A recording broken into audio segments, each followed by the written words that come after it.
Dibandingkan Thailand, dibandingkan Indonesia, Vietnam, dan Filipina yang harus saling bunuh-bunuhan, Malaysia ini tergolong enak, saudara-saudara. Enak karena mendapatkan grup yang relatif mudah di kualifikasi Piala Dunia 2026. Seharusnya secara teori di atas kertas ini Malaysia bisa mudah lolos ke putaran ketiga. Halo saudara-saudara, jumpa lagi dengan komentator gadungan di sini. Dengan komentator yang gadungan. Seperti biasa saudara-saudara, kalau kita sudah bertemu pasti akan ada yang kita bicarakan. Kita bicarakan tentang sepak bola di Asia Tenggara, di Indonesia, di Malaysia, di Thailand, di Singapura, di mana-mana saja negara serumpun.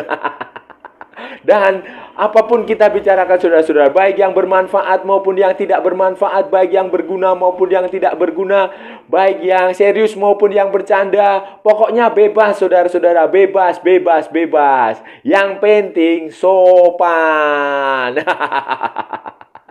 Dan hari ini saudara-saudara, hari ini kita akan bicara tentang kelayakan Piala Dunia 2026. Kualifikasi, hasil undian, hasil drawing kualifikasi Piala Dunia 2026 di zona Asia. Dan hari ini kita akan bicara tentang Malaysia yang sangat beruntung mendapatkan grup, mendapatkan lawan-lawan yang cukup mudah di putaran kedua.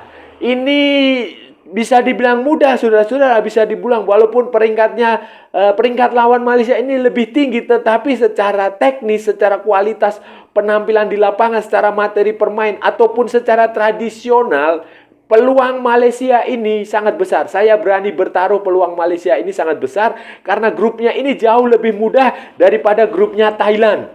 Juga lebih mudah daripada grupnya Vietnam, Filipina, dan kemungkinan Indonesia. 3 negara Asia Tenggara yang akan saling menewaskan, saling berkelahi, saling menyingkirkan untuk lolos ke putaran ketiga.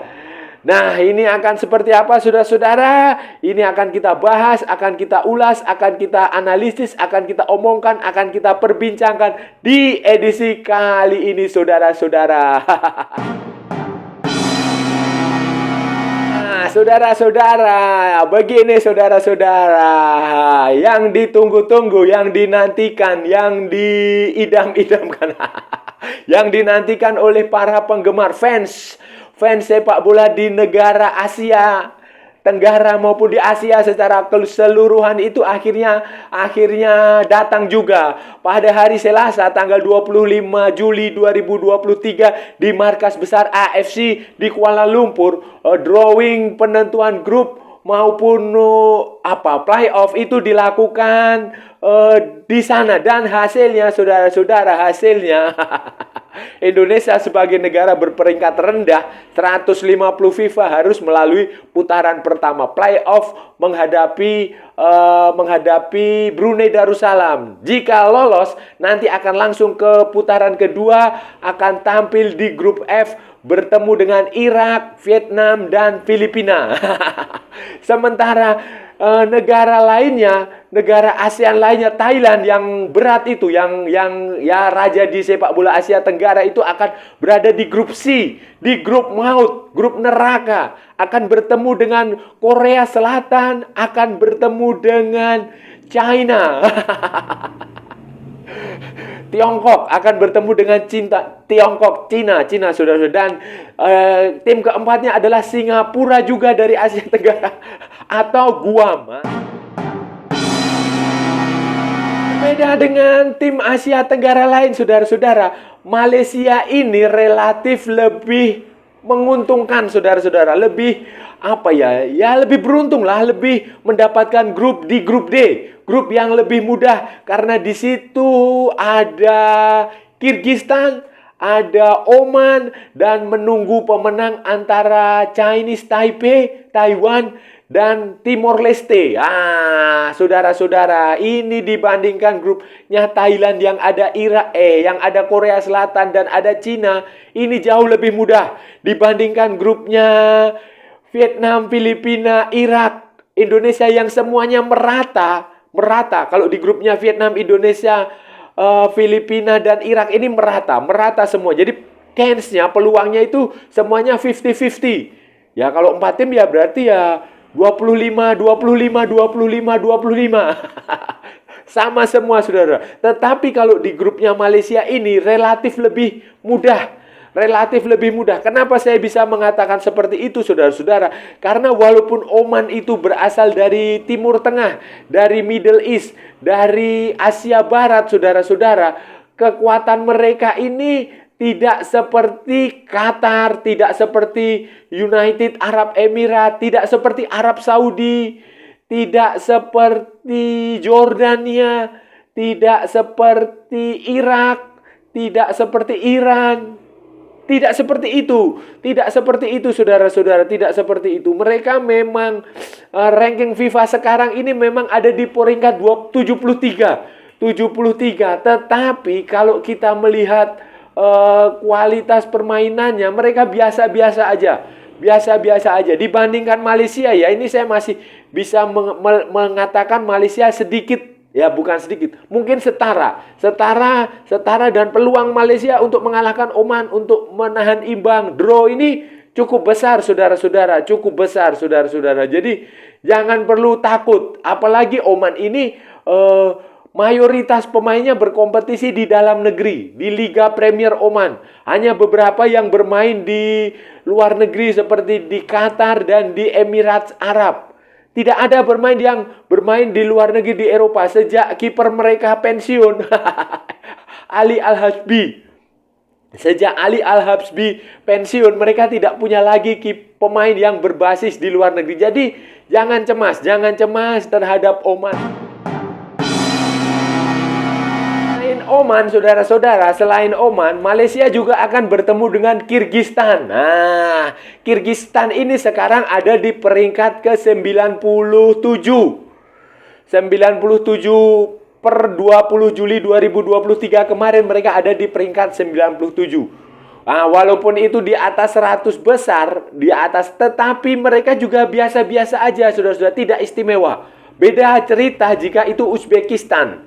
Jadi Kyrgyzstan, Turkmenistan, kemudian apalagi Tajikistan itu kemampuannya start. Dan saudara-saudara ingat kemarin pada pertandingan FIFA Matchday bulan Maret atau Malaysia kan mengalahkan Turkmenistan, bertemu Turkmenistan dan bisa mengalahkan Turkmenistan. Seharusnya kalau melawan Turkmenistan aja Malaysia bisa menang, ya, melawan Kyrgyzstan itu juga bisa menang. Bukan hanya saat main di home, melainkan juga saat away.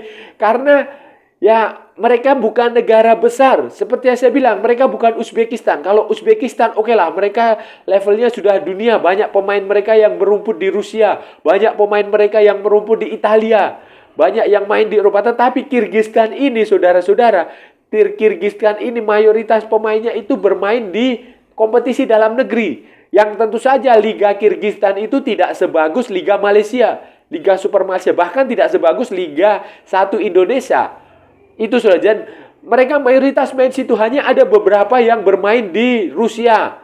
Di Rusia juga itu main di bukan klub-klub yang Liga Premier Rusia yang seperti CSKA Moskow atau seperti Spartak Moskow atau seperti Zenit Saint Petersburg atau seperti Dinamo Moskow atau seperti pokoknya bukan klub-klub besar di Rusia lah. Mereka main di klub-klub seperti Arsenal Tula, kemudian Yenisei Krasnoyarsk. Seperti itu aja, saudara-saudara. Beberapa lainnya juga main di liga-liga yang seperti liga di Kazakhstan, kemudian di Belarus. Bahkan ada satu pemain Kyrgyzstan itu main di Malaysia, di Kelantan United. Ernest Batikarnov namanya.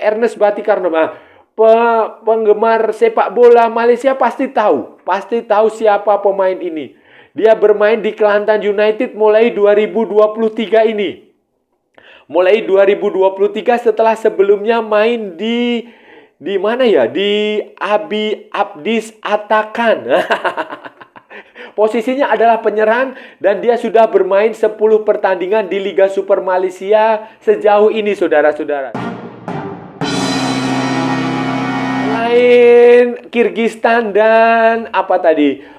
Oman, saudara-saudara, tim ketiga yang akan dihadapi Malaysia ya antara Taiwan atau Timor Leste. Nah, siapapun lawannya, baik Taiwan atau Timor Leste, ya sudah pasti Malaysia bisa menang lah. Sudah pasti Malaysia bisa menang. Bisa menang. Timor Leste kita tahu sudah sering bertemu di Asia Tenggara. Walaupun Paulo Gali Freitas sekarang bermain di PSIS Semarang dan sedang bagus-bagusnya, tetap aja Malaysia masih di atasnya Timor Leste, saudara-saudara. Itu udah secara teori maupun secara praktek di lapangan Malaysia akan menang. Apalagi nanti Timor Leste tidak akan main di Dili karena mereka tidak punya stadion. Bisa aja Timor Leste main di Bali atau justru main di Singapura atau malah main di Kuala Lumpur. Nah, sementara Taiwan, ya Taiwan ini juga bukan tim yang besar-besar amat lah. Mereka beda misalnya dengan Cina atau dengan Korea atau dengan Jepang, jauh sekali. Bahkan dengan Hong Kong itu masih lebih bagus Hong Kong. Dan kemarin Malaysia juga sudah bertemu Hong Kong kan dan bisa mengalahkan Hong Kong. Jadi tidak masalah kalau ketemu Taiwan, Malaysia saya yakin bisa menang. Ketemu Timor Leste bisa menang. Jadi kunci Malaysia nanti ada di pertandingan melawan Oman. Taruhlah Malaysia bisa draw waktu main di Oman. Nah, Malaysia akan bisa mengalahkan Oman di Malaysia, di kandang, di Kuala Lumpur, di Bukit Jalil atau di Johor. Saya yakin. Kemudian nanti Kirgistan ini ya saya optimistis, saya yakin Malaysia bisa menang. 2 pertandingan bisa. Jadi peluang Malaysia untuk lolos dari grup ini sangat-sangat besar, saudara-saudara. Meskipun penyokong Malaysia boleh optimistis, boleh percaya dengan peluang Harimau Malaya menghadapi Oman dan Kirgistan, saudara-saudara, kita juga harus melihat catatan statistik head to head, saudara-saudara. Head to head Malaysia dengan Oman, Malaysia dengan Kirgistan, Malaysia dengan Chinese Taipei, Malaysia dengan Timor Leste.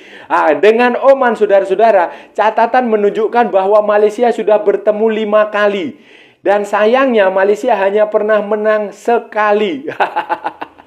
Menang sekali dan 4 kali kalah dengan hanya menghasilkan 2 gol dan menderita 6 gol. Yang terbaru itu kalau nggak salah 10 Oktober 2008 waktu friendly match. Kemudian dengan Kirgistan, saudara-saudara, Malaysia itu baru sekali bertemu dan kalah, saudara-saudara. Kalah 0-1 pada 16 Oktober 2018. Tetapi kan itu hanya statistik di atas kertas, saudara-saudara. Kekuatan yang dulu dengan sekarang tentu saja berbeda. Sementara dengan China Taipei itu Malaysia sudah bermain 11 kali dengan 6 kemenangan, 2 hasil imbang, dan 3 kekalahan. Malaysia mencetak 22 gol dan kemasukan 12 gol. Jadi peluang menghadapi China Taipei ini sangat-sangat besar. Sementara dengan Timor Leste, saudara-saudara, Malaysia bermain 6 kali dan menang 5 kali. Sementara 1 sisanya draw atau imbang dengan 22 gol memasukkan dan menderita 3 gol. Pertandingan terakhir dengan Timor Leste itu terjadi 11 Juni 2019 pada saat kualifikasi Piala Dunia 2022. Jadi bisa dipastikan bahwa hitam di atas putih, statistik itu bukan jaminan bagi kekuatan sebuah tim. Saudara, nantinya di putaran kedua ini juara dan runner up grup akan lolos ke putaran ketiga, akan lolos ke round 3, pusingan ketiga. Putaran ketiga akan lolos ke putaran ketiga, dan di putaran ketiga ini nanti akan ada 18 tim. 18 tim yang dibagi menjadi 3 grup. Grup A, grup B, grup C. Masing-masing grup berisi 6 tim.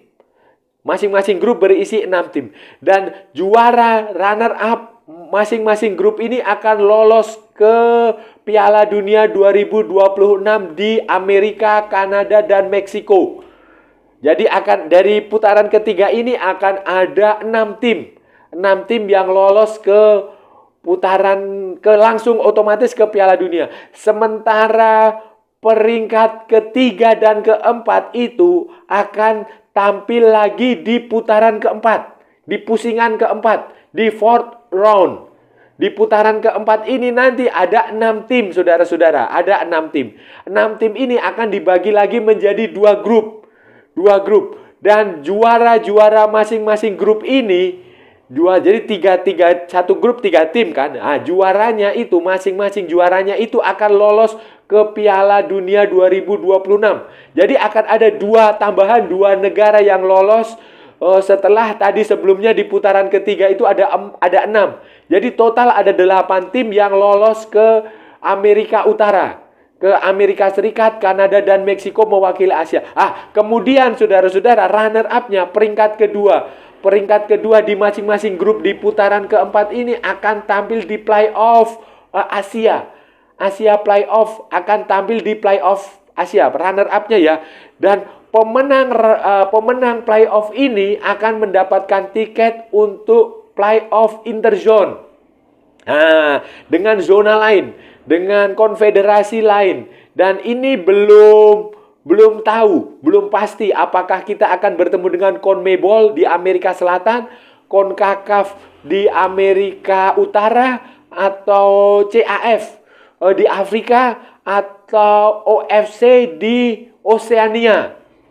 Kemungkinan ini karena di 4 konfederasi itu nanti akan ada masing-masing 1 wakil yang tampil di playoff interzone. Dan berharaplah bertemu dengan wakil dari Oseania. Karena itu akan lebih mudah, saudara-saudara. Saudara-saudara, sebagai orang luar, bukan orang Malaysia, yang mengamati sepak bola Malaysia, ini saya melihat bahwa, ini saya jujur mengatakan bahwa progres perkembangan kemajuan sepak bola Malaysia di tangan Kim Pan Gon ini itu maju sangat bagus. Ya, sama halnya dengan Indonesia di tangan Sintayong. Setelah dipegang Sintayong, itu Indonesia juga sepak bolanya mengalami kemajuan. Malaysia juga setelah ditangani Kim Pan Gong itu juga maju. Karena mungkin saja karakter pelatih asal Korea Selatan itu seperti itu, saudara-saudara. Sangat build up, membangun, building tim, membangun sebuah tim. Itu karakter yang saya lihat dari pelatih Korea, setidaknya yang terjadi dengan Sintayong dan Kim Pan Gong. Kim Pan Gong ini, saudara-saudara, juga dengan Park Hang-seo. Park Hang-seo waktu di Vietnam, saudara-saudara kan lihat perkembangannya luar biasa, kemajuannya luar biasa, tahapan-tahapannya dijalani dengan bagus, ada step-step yang berjalan dengan bagus, dan hasilnya luar biasa. Kim Pan Gon ini juga melakukan hal yang sama dengan Malaysia, apalagi sekarang dia dibantu oleh banyak asisten pelatih dari Korea Selatan. Nah, ini mirip dengan yang dilakukan Sintayong di Indonesia. Di situ ada Pak Bo Bai, kemudian ada Chu Jon Ho, ada Park Ji Hyun, Lim Jae Yun. Nah, itu menjadi 1, 2, 3, 4, 5 orang Korea di tim nasional Malaysia. Ini akan membuat Malaysia akan sangat siap untuk tampil di... Selain Kim Pan Gong, kelebihan yang saya lihat dari Malaysia saat ini adalah Kim Pan Gon ini berani mengkombinasikan, mencampur antara pemain-pemain muda berbakat Malaysia seperti Arif Aiman, seperti Muhairi Akmal, kemudian Hakimi Azim, dengan pemain-pemain senior, pemain-pemain yang sudah matang secara usia, walaupun juga pemain-pemain matang ini juga tidak terlalu tua, saudara-saudara, seperti Akia Rashid, Faisal Halim, itu kan juga baru 24, 25 tahun. Kemudian ada lagi seperti Syami Syafari, itu juga masih 25. Jadi itu kelebihan. Selain itu juga ada beberapa pemain keturunan.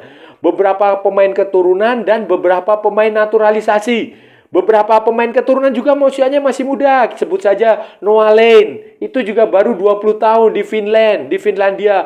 Kemudian pemain-pemain lain seperti Daniel Ting, seperti Dominic Tan, Corbin, Kemudian ada lagi Endrick, Bergson tidak ya, Paulo Josue, kemudian Lita, kemudian ada lagi seperti Sergio Aguero, kemudian Brendan Gunn, Junior Elsdal. Nah, itu adalah kombinasi-kombinasi pemain yang saya rasa sangat bagus lah, sangat bagus dihasilkan oleh Malaysia di era Kim Pan Gon. Karena tidak mungkin juga kita berharap kepada semuanya pemain muda. Tidak mungkin juga kita berharap pada semuanya pemain tua. Tidak bisa juga kita berharap kepada semua pemain keturunan atau semua pemain naturalisasi. Harus ada mix, harus ada campuran, harus ada kombinasi yang tepat untuk pemain-pemain ini. Dan sejauh ini saya melihat